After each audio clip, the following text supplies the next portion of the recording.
For Odells Legends, I'm Bob Kester here today in West Springfield at the Big E.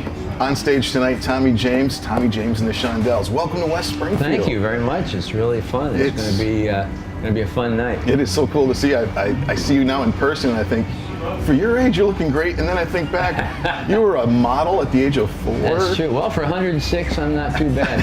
But yeah, I started out at 4, believe it or not. And, now, is this something your parents said, oh, this kid's going to go places? Yeah, you know, I was modeling clothes, cowboy outfits and stuff.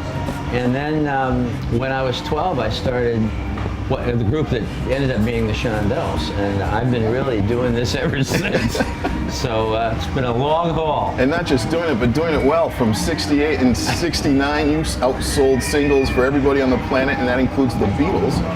Well, thank you. Is there a secret for writing some sort of a hit song that you can follow, or did you just get lucky? I'll tell you the truth. It's been, I was kind of thrown into the music business. It's what I always wanted to do, but when it finally came, it was really unexpected. And my first hit record, Hanky Panky, was actually recorded when I was back in high school in my hometown of Niles, Michigan, with my high school mates, bandmates. And record came out and immediately bombed. And so 2 years later, I had graduated from high school then in 1965. It was originally out in 64 on a local label. And in early 1966, I'm playing a dumpy little club in Janesville, Wisconsin. And right in the middle of my 2 weeks, the IRS shut the guy down with our equipment and everything. So we finally got our way back to Niles feeling like complete losers. And the minute I got home, I got the call that changed my life. That's how the good Lord works. And I was told that Hanky Panky had been bootlegged in the city of Pittsburgh and was sitting at #1. It's one of those only in America stories.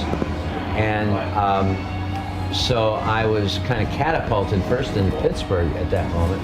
Picked up the first bar band I could find to be the Shondells, and the new Shondells, and then headed for New York a week later and sold the master to Roulette Records, the label that we had the bulk of our hits with. And they took it #1 in the world, and it was out in the summer of '66 and was a #1 record. And that started my career, so it's been a long haul. And thinking of the hits that you've had, Moni Moni, Crystal Blue Persuasion, I mean, you got all these hits under your belt that you got to play first, but then they had such of a life of their own that they got covered by all these other great artists. Do you have a favorite artist that has covered one of your songs? Well, I thought Prince last year did an amazing job with Crimson and Clover. Yeah. Made it sound very futuristic, had a #1 album, and that was the first single released from the album. And it was the first all digital album project. And I also thought REM did a great job with Dragging a Line and the Austin Powers movie. We've been so great, so fortunate to have, over 300 cover versions of our songs done by everyone from Billy Idol to the Boston Pops, and it certainly keeps new fans coming along the pike. It's not like you're still just entertaining those who knew you back then. Well, that's true. We've been very lucky to have a new generation of fans. I look out at our concert crowd now and I see 3 generations of people. And, the fans have almost become like extended family. I know it sounds a little corny, but it's true. And when we're when we'll do a date, especially a date like a fair, like we're doing tonight, where we actually get to meet people and we get to sign autographs after the show and so forth. It's so great to just hang with folks. And you're still busy making music. Tell us about the vinyl resurgence. Sure. Well, this year we have released our Christmas album, not only on CD but also on vinyl. Where'd that idea I Love come Christmas. from? Well, I'm a vinyl nut, and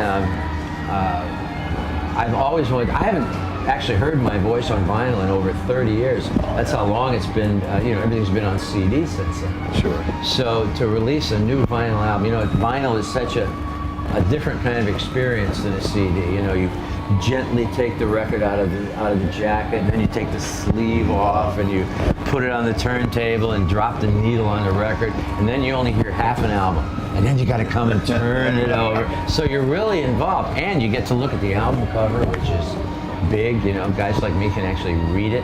Yeah. And I'm thinking about when vinyl switched over to CD and it shrunk everything down to this big, and you did lose a lot of that romance. I know, and so it's going to be in stores and on, you know, wherever vinyl is sold. If you still have a turntable, you want it, or at our website, just TommyJames.com. And that's another point, right up there on social media. You've got the website, great stuff there.